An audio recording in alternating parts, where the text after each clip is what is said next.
PSU bank stocks की बात करें भी तो यूनियन बैंक का एक स्टॉक आपकी स्क्रीन पर लेकर आते हैं जो दबाव के साथ ही ट्रेड कर रहा है।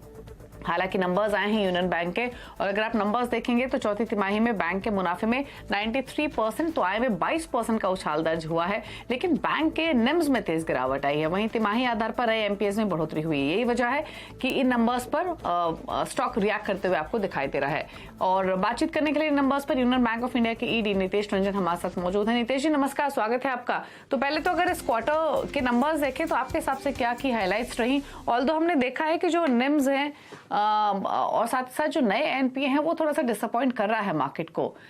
आपके हिसाब से क्या व्यू कमेंट्स इन नंबर्स पर, और साथ ही साथ लोन ग्रोथ कैसे रही इस क्वार्टर में?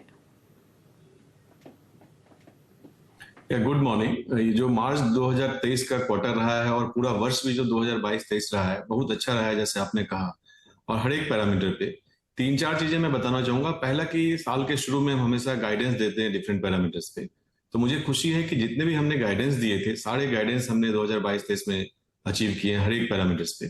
दूसरी बात यह कि अगर हम बिजनेस एंड प्रॉफिटेबिलिटी को देखें तो क्वार्टर आफ्टर क्वार्टर इसमें इंप्रूवमेंट हुआ है।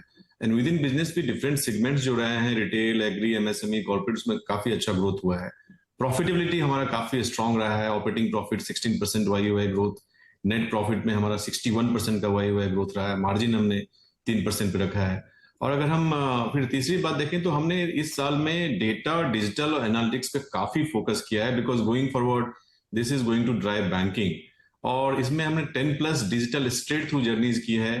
Through digital only we have connected with करीब 31 लाख कस्टमर अकाउंट्स हमने ओपन किए हैं, जिसमें कस्टमर को ब्रांच आने की जरूरत नहीं पड़ी, अपने मोबाइल से ही वो कर पाए हैं। और करीब 48,000 करोड़ का बिजनेस हमने थ्रू डिजिटल किया है। तो मुख्यतः ये हमारी हाईलाइट्स रही है इस क्वार्टर की, पूरे वर्ष की।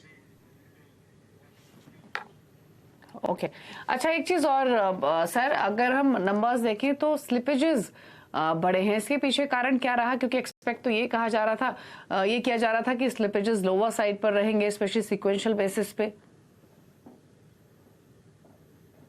देखिए मार्जिनल हुआ है। अगर आप हमारा क्वार्टरली बेसिस पे देखें तो हमारा करीब 2800 से 3000 करोड़ का जो है स्लिपेज रहता है हर एक क्वार्टर में। उसी ट्रेंड पे हम रहे हैं।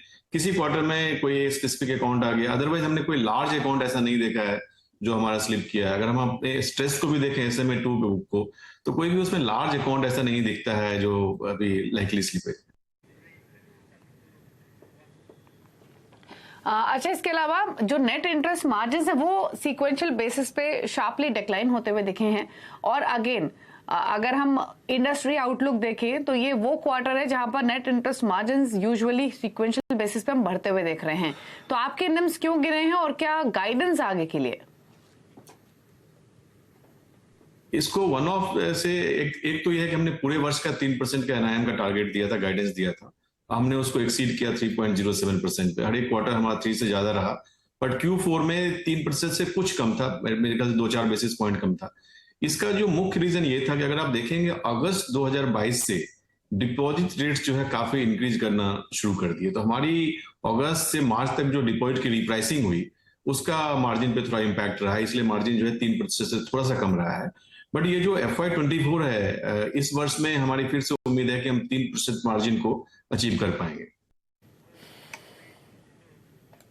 ओके अच्छा, इसके अलावा जो NCLT अकाउंट्स हैं वहां से कैसी रिकवरी आप इस साल एक्सपेक्ट कर रहे हैं, और क्या रिकवरी टारगेट्स हैं आपके इस साल के लिए? देखिए रिकवरी पे तो हमारा विगत वर्षों में काफी फोकस रहा है। अगर आप देखेंगे पिछले वर्ष पहले हमने 13,000 करोड़ रिकवरी की गाइडेंस दी थी, फिर उसको हमने वर्ष के बीच में ही 15,000 करोड़ इंक्रीज कर दिया। और रियलिटी ये है कि हमने 15,000 करोड़ के अगेंस्ट 20,000 करोड़ की कुल रिकवरी की पिछले वर्ष।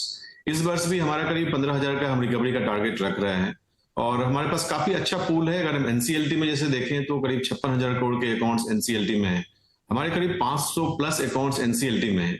उसमें से 60% अकाउंट जो है जिसमें COC ने अप्रूवल दे दिया है, और NCLT की फाइनल अप्रूवल की अभी हम वेट कर रहे हैं, तो वो मिलेगा। तो उससे भी हम इस सब चीजों को फैक्टर करते हुए हमने करीब 14-15,000 करोड़ की रिकवरी इस साल हमने रखी है गाइडेंस में।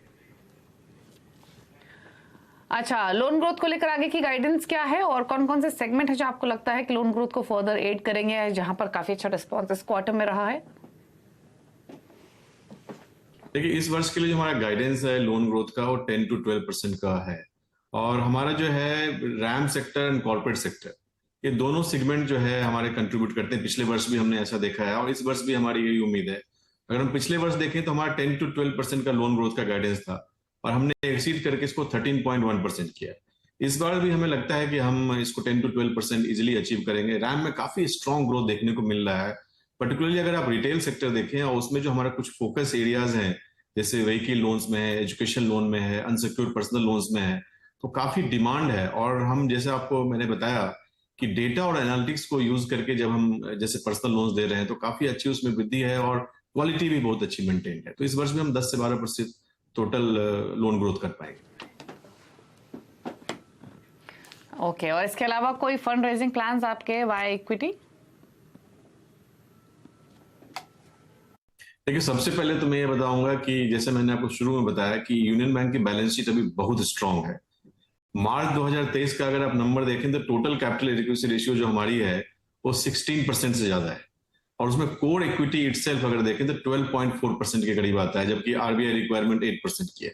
तो कैपिटल में हम बहुत स्ट्रांग है, हमें ग्रोथ के लिए कैपिटल की जरूरत नहीं है। We can grow next 2 years easily without raising capital. लेकिन एक सेबी का नॉर्म है मिनिमम पब्लिक शेयर होल्डिंग का, जो कि मिनिमम पब्लिक का 25% शेयर होल्डिंग होना चाहिए। हमारे बैंक में करीब अभी 17% है। तो इसके कारण हमने बोर्ड से जो अभी अप्रूवल लिया है कि करीब 10,000 करोड़ की कैपिटल रेज करेंगे, जिसमें से करीब 8,000 करोड़ मैक्सिमम अमाउंट जो है हमारा कोर इक्विटी रेजिंग का है। और मैं फिर से दोहराना चाहूंगा, ये भी 8,000 करोड़ जो हम करेंगे इस वर्ष, जो हमारा प्लानिंग है, ये सिर्फ minimum public share holding norm को अचीव करने के लिए। अदरवाइज बैंक को कैपिटल की ऐसी जरूरत नहीं है। We are very strong in capital. Okay, चलिए, थैंक यू नितेश जी आने के लिए शो में और अर्निंग्स पर आगे के आउटलुक पर बात करने के लिए। तो बैलेंस शीट मजबूत है, कंपनी को कैपिटल की जरूरत नहीं है, मिनिमम शेयर होल्डिंग नॉर्म को मीट करने के लिए जरूर कदम कंपनी उठा सकती है। बैंक हालांकि स्टॉक 2% नीचे फिलहाल कारोबार करते हुए 75 के लेवल्स पर। लेकिन एक और कंपनी